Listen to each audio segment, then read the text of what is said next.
I'm a minute or two late because I got caught up with watching Britain's Got Talent with actually coincidentally a woman that pretended she was a witch and did magic. So that's the reason that I'm a couple of seconds late. Or minutes. I'm at the top of the stairs again because I seem to get a slightly better reception last time that I came here. And also that video hasn't disappeared yet, but I don't know, maybe it's something to do with every time I do a live stream, the last one goes. Let's hope not, but if that is the case, at least with the last one, I did get an MP4 of it and I did save the chat. So I might re-upload it if that is the case. I had quite an exciting day today. I saw Sadiq Khan. Do you know who he is? He's the Mayor of London. So he's a politician, so not everybody's cup of tea, seeing politicians and being excited by them, but I think it would be more interesting than if I'd seen Boris Johnson. I just would have been like... And actually, Ken Livingstone got a good reputation at the time, but in retrospect, no. So, out of all the mayors of London, there's only been 3. He's probably the best out of 3, which probably isn't a massively brilliant recommendation, but it's good enough for me. Oh, I saw him today. That was exciting. Ooh, I'm getting notifications from somewhere. I don't know what that is. So, hello. Does anyone have any questions for me? No, I didn't think so. Still, I've done a lot of videos. I'm coming very close to the end of April, and I did try to get a video a day. Obviously, because 3 of them disappeared, that was a little bit of a problem, and I didn't do 3 for the first, so I might not have 30 for the whole month, and I don't know what to do after April, whether I'll carry on doing them, maybe not every day, because it's a bit of pressure coming up with things. The last couple of ones, it's been like, I don't know what to do, and then I've got to about 8 o'clock going, hello Georgina. No, I haven't gone hello Georgina at 8 o'clock, but I'll say hello at 9:05 to Georgina. So I've got to quite late in the day and gone, I need to do something. Hello, Raymond. Hello, I need to do something. And then I've just gone and done it. So I learnt 2 songs in the last 2 days, but that was really... Learnt is a kind way of saying what I did with them. But, you know, I was learning them. I think it's ambitious to expect somebody that hasn't really played the ukulele very well ever and hasn't played it at all apart from that one video for about 2 or 3 years to be excellent at it straight away. So I think, you know, for 5 minutes work, I did a bang up job, and you can't say I didn't, even if you did. Hello, yes, are you American? I heart American people like you. Yes, I'm heart, yes. So yeah. That's exciting, isn't it? So I have not done every video that I said I was going to do, but it is a lot of pressure trying to think of things. I'm just going to throw that out there. So maybe when the pressure is less on and I don't have to do them every single day, then I can do a few of the things that people have suggested. Obviously, I'm going to go back to Wales in the summer, so I can do some more castles and things like that. So that's going to be exciting, and things about Wales. But family history as well. Does anybody want to see more? Family history has been quite good for me lately because a couple of the DNA videos I've got have got a lot of views. So that might be something to do a little bit more about. Not specialise in it. There are channels that specialise in it and they're very good at what they do. But I sort of diversify. I do lots of different things. So that's the thing, knowing what the thing. Yes, I like the DNA videos. Out of the 3 of them, the one that's got the least ones is the first one that I did about my dad. And also, I'm not getting monetization on them anymore. But the first one with my dad, if I was getting monetization, that's hello from Louisiana. The first, if I was getting monetization, that one is down as not being monetized because it's something I've done. And I'm like, this is me just talking about my DNA, my dad's DNA ancestry. So that's it. Talking of which, Louisiana, somebody just said, I've got a lot of genetic relatives who seem to have been based in either from Louisiana or they've been in Louisiana at some point. So I think there's some sort of relatives there from Louisiana and Abertillery as well, Terry Jeffrey. So I've got a lot of connections with people from Canada, Louisiana. It seems a lot of people and there's the same people that seem to somehow have got from France to Arcadia and then gone to Louisiana and then moved on to other places. And there's a lot of people. There's a lot of free people of colour, people, genetic relatives. So I need to track down how they're related to me. That's something. Abbottonary people, I've got people from Abbottonary in my family too. But recently, I've probably said this somewhere, but recently I've connected with some people from New Zealand that have got connections to the Maoris. So I'm like gobsmacked. So I think what's happened there is I've got a relative from the 1840s that might have been illegitimate, and there might have been a Maori that came over to Wales and something happened there. I'm pretty sure I know who more or less it is, but I can't be specific. But, you know, there's a few people without fathers or mothers. So, yes, my ancestry is all over the world. And also, I've got Native American, which is exciting. Yeah, I don't know how again, but maybe that's something to do with the Arcadian Louisiana people as well. So, but also, that's on both sides. And my mother seems to have some sort of Amazonian, like in the middle of, I don't know how that came to be, that somebody from the Amazon ended up in Wales, but seemingly that's what happened. So yes, all over the world. I heart me and my family too, Raymond. Thank you very much. Yes.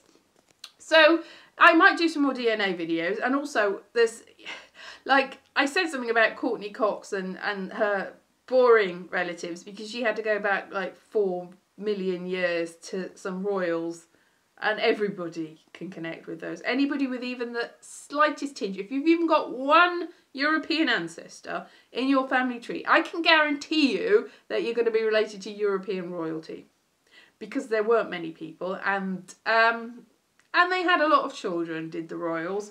So yeah, so it's not very exciting if they couldn't find anyone in 700 years for her.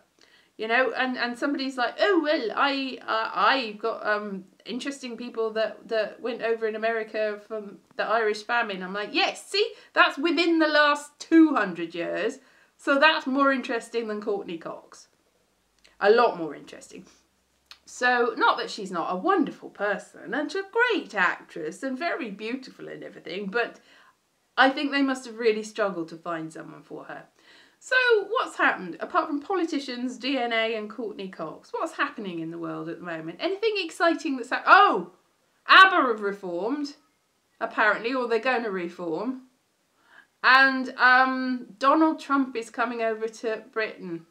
Yay! In July. Woohoo! So we'll all wave our flags and be really happy that he's over and that. So exciting. See, out of all the politicians in the world, I think he's there with Boris Johnson in the list of politicians I really want to see. Friday the 13th, exactly. It's a bad day for everyone. See, Donald Trump, I don't get the appeal of Donald Trump. I know some people think he's great. They must do, because he got some votes.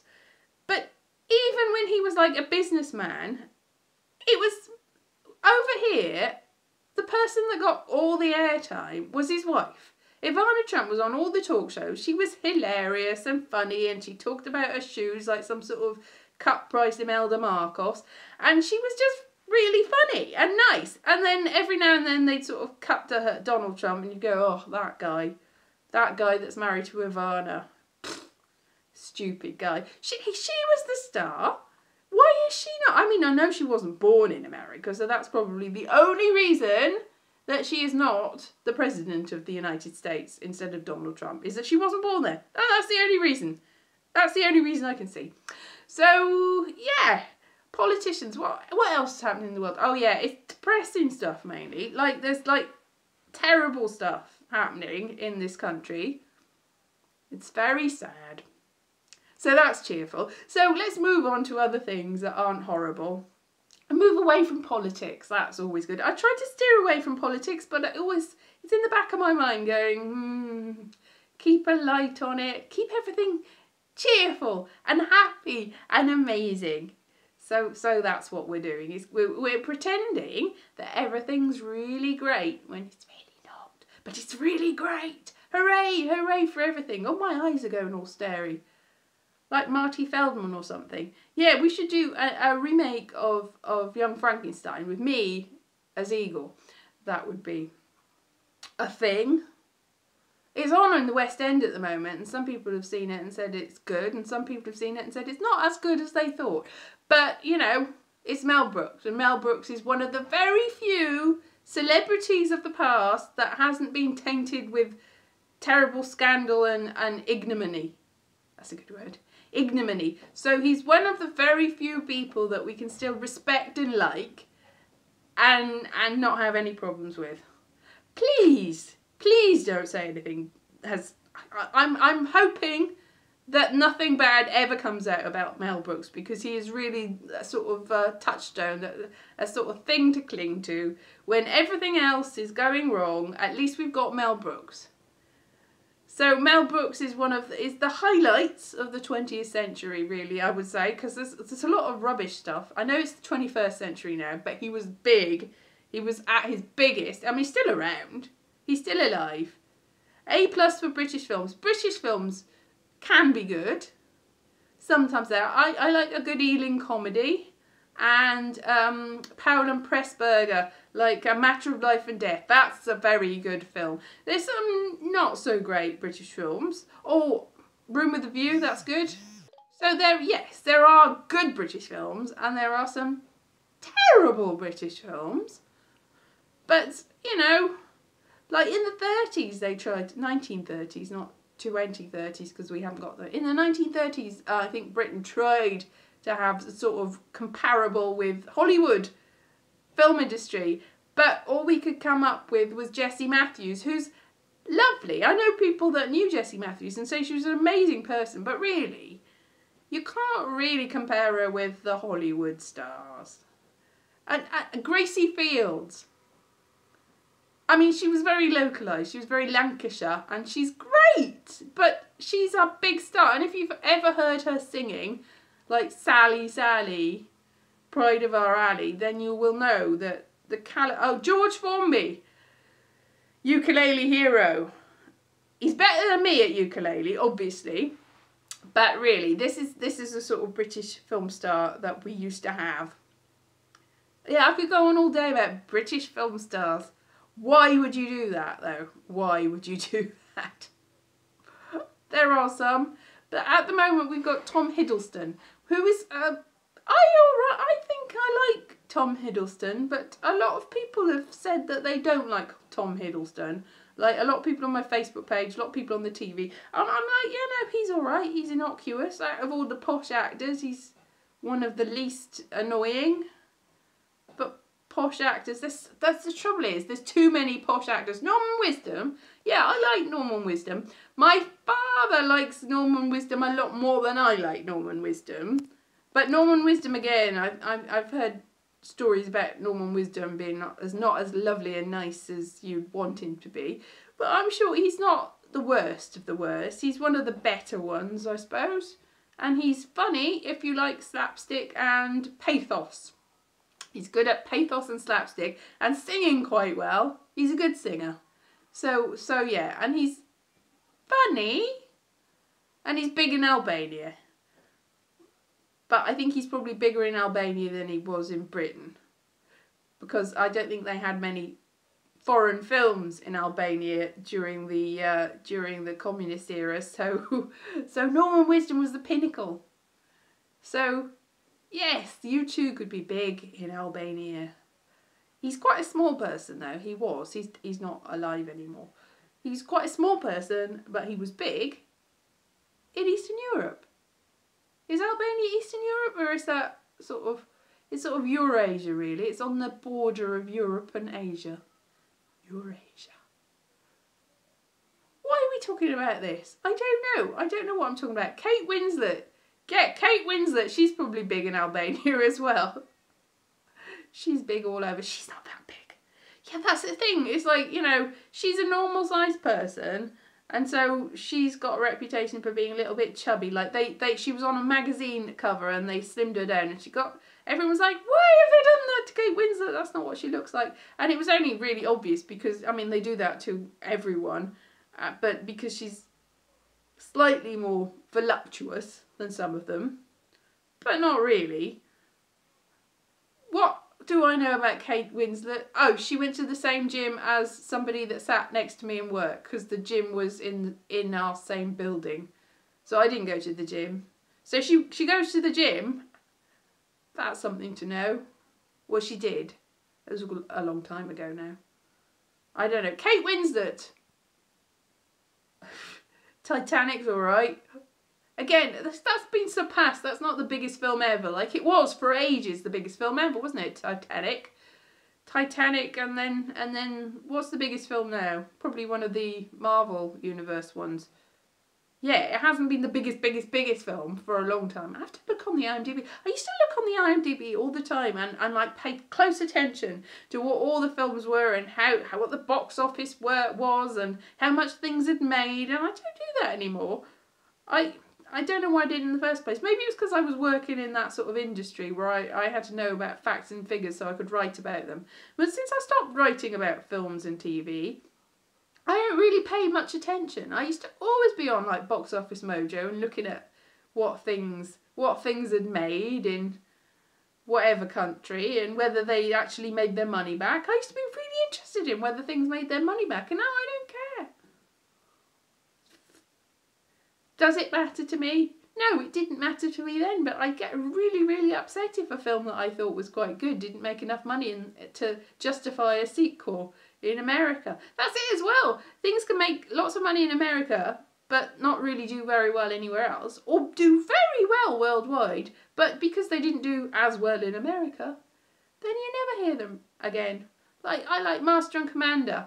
I really liked Master and Commander, but apparently didn't make enough money to get a sequel. And there's about 1 billion of the books that they couldn't do anything with because it didn't make enough money. But I liked it. It had a good joke about weevils.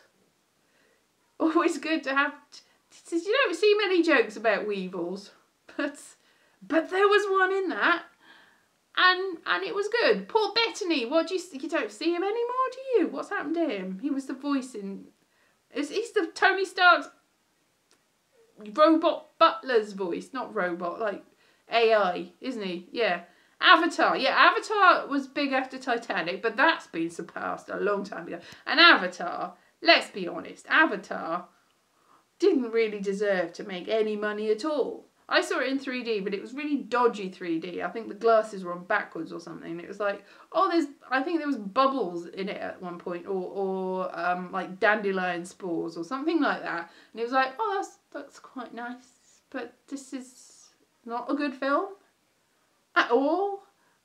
So I don't know, that might be controversial. Maybe that's everybody's favourite film. Maybe I'm like annoying people. But what do you mean Avatar was the greatest film ever made? It's the greatest story ever told in the history of stories. Oh, I tried to watch a YouTube video earlier about Sumeria. Do you know about Sumeria? It was a load of nonsense, this video, because they were trying to come up with all sorts of, and the Sumerians were aliens. It's like, the Sumerians were not aliens, don't be ridiculous. But I only got about 10 minutes in, and then I realised that it's about 3 hours long, and it was just, what are you talking about? So, the Sumerians were not, but again, I used to get really into that. There used to be, no, before Graham Hancock, was it the Chariots of the Gods, Eric Daniken? I had some of those books, and I used to look at, I mean, I was only a kid. I mean, and they were already like 30 years old by then. I'm not that young. No, I'm not that old. I think they were published in the 70s, and I didn't read them until 90s or something. And I was really into all of that things. Like, I used to like go, look, there's a picture of somebody that looks like they've got a space helmet on. And look at the Mayans. Look, they look like they're in a spaceship. Don't be ridiculous. I mean, there was a picture of the Sumerians, and there was a picture of a thing, and they were trying to palm this off as, this is a flying saucer. It's not a flying saucer. It's quite clearly a weighing scales, and the swishy thing underneath is their attempt to show you that the weighing scales goes back and forth.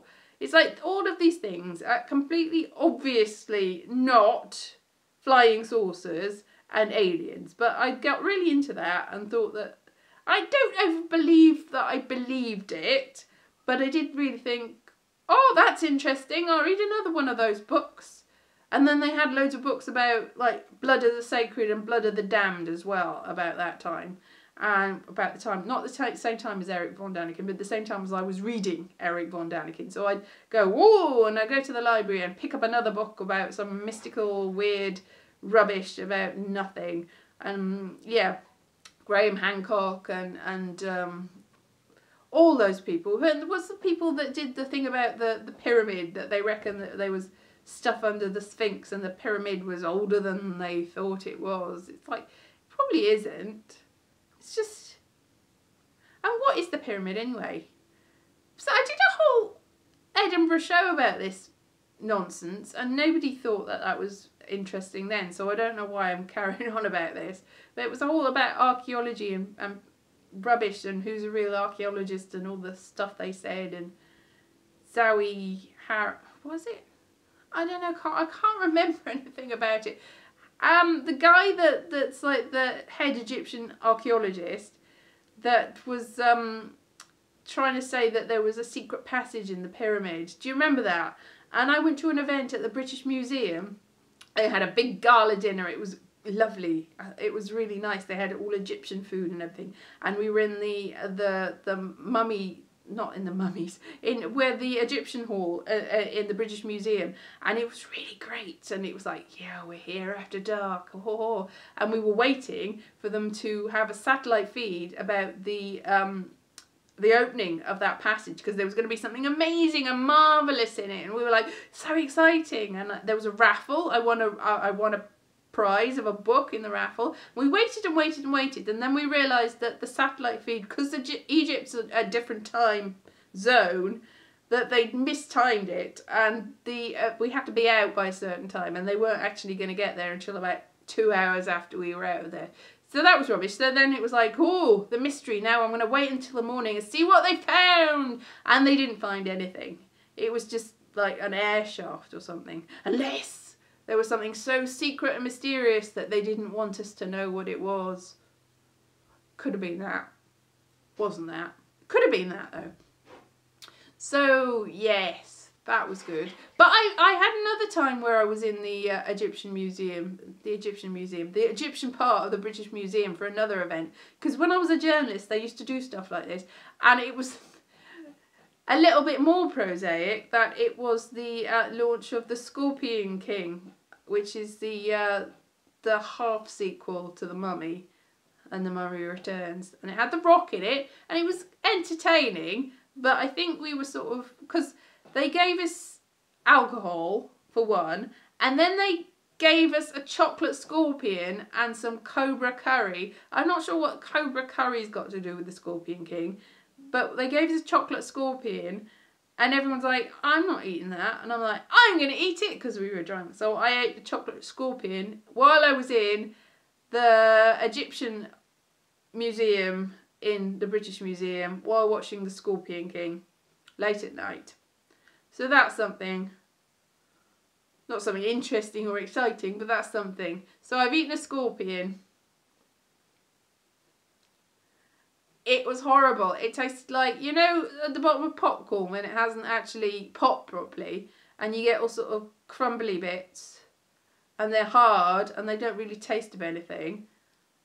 And it was just like that inside, and the chocolate was really crappy chocolate. And that's what I really was most disappointed about, is the crappiness of the chocolate on my chocolate scorpion. And oh, I'm being attacked by moths now again. So it's like,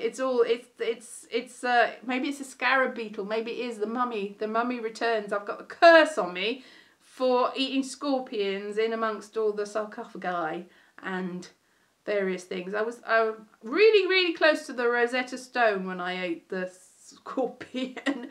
So I've probably invoked some sort of ancient curse. Yeah. Maybe that's why my life hasn't really gone the way I wanted it to, because I've eaten a scorpion and been cursed.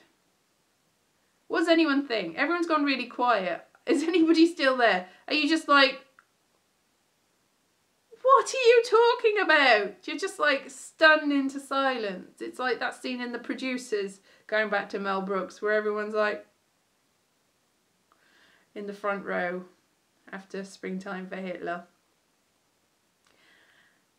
Great! Well, hello, Elise. Somebody said hello.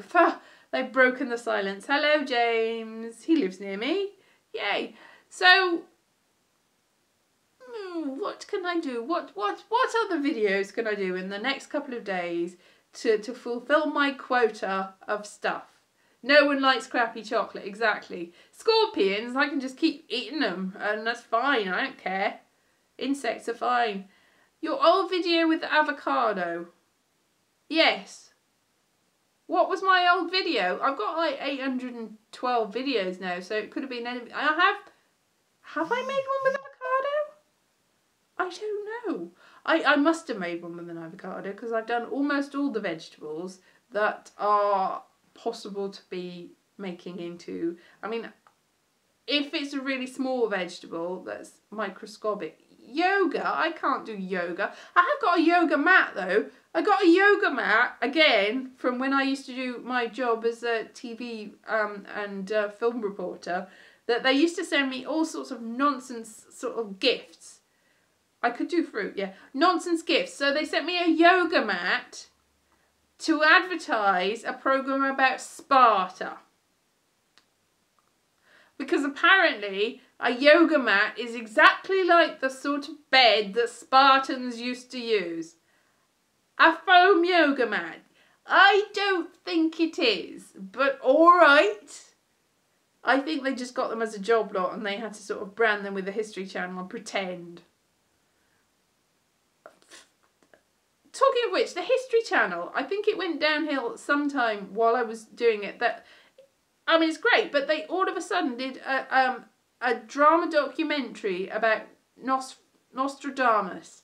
Now, Nostradamus, I mean, he's a historical figure, but to palm that off as history is a little bit, okay. It was like, what are you doing?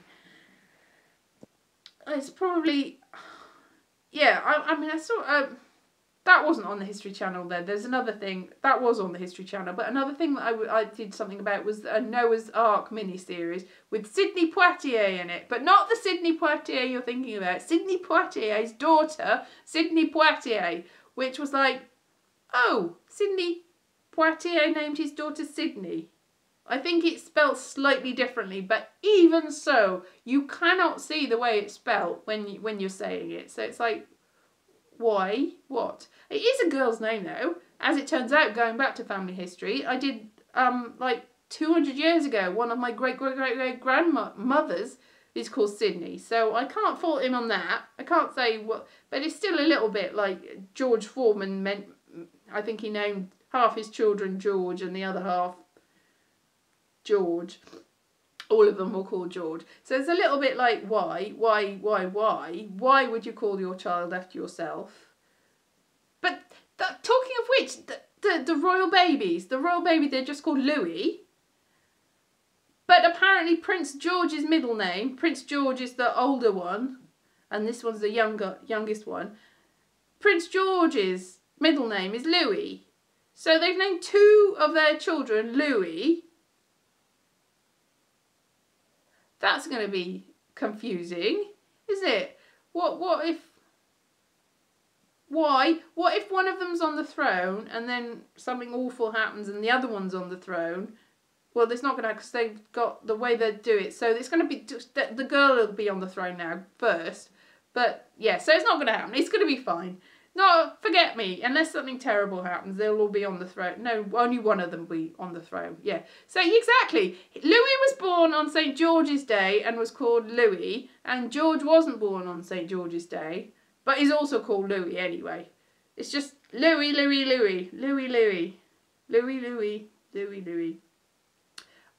really like the name Louis. Apparently it's after Louis Mountbatten. Louis Mountbatten, But even so, even if you've got a really favourite relative, do you keep naming your kids after it? I can't say so very much, really. I've got a brother called David and an uncle called David. So my brother was always Little David and my uncle was Big David. So Big David and Little David. And and it doesn't help now because my mother sometimes says, David says this. And I go, Brother David? And she goes, yeah, Brother David. And I'll go, my brother David? She goes, no, my brother David. It's like, why did you do that? It's too confusing. It's too confusing. Just pick a new name. There's lots of names in the world. Like, let's think, Beryl Blossom. Beryl Blossom. Call your child Beryl Blossom. Yes, exactly. George Louis. That's what I said. Prince William is called Louis as well. Sorry, yeah, I see what you mean. So Prince William is called Louis, and Prince George is called Louis, and Prince Louis is called Arthur Louis, and Arthur is another name that is a king's name. I had an Uncle Arthur. He must be related to them too. Definitely. So, yeah. Where am I going with this? I don't know. What have I talked about? Mel Brooks, Louis, Abba, and Donald freaking Trump. So it's been a bit of a diverse thing.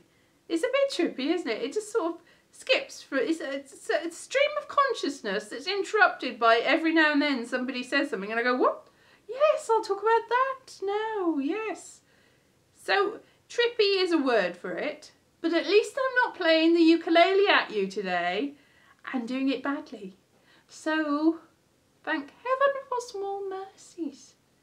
Yes, you've never seen me live before. I've done a few, but they keep disappearing. So this might disappear too. The last, I did like 7 and only 4 of them are still there. So me live, yeah. Obviously I've done stand-up comedy, so I've done lots of live shows. They're not usually like this. They've usually got a little bit of preparation. It is a bit strange, isn't it? I'm just like random. Like, you see me in condensed little lumps of 5 to 10 minutes and it's edited. Whereas me just talking is just like, what are you doing, Elise? I'm just talking, so I'm not prepared anything really. So I'm probably going to go in a minute because my nose is starting to run and I don't really want to blow my nose on camera because that's just like, but I don't want to be all like, yeah. So I'm going to go. Thank you for sticking with it and hopefully this will stay up. I don't know why I'd want it to stay up, but hopefully it will. So have a lovely day and think of some nice British films and watch Mel Brooks for me and think about England.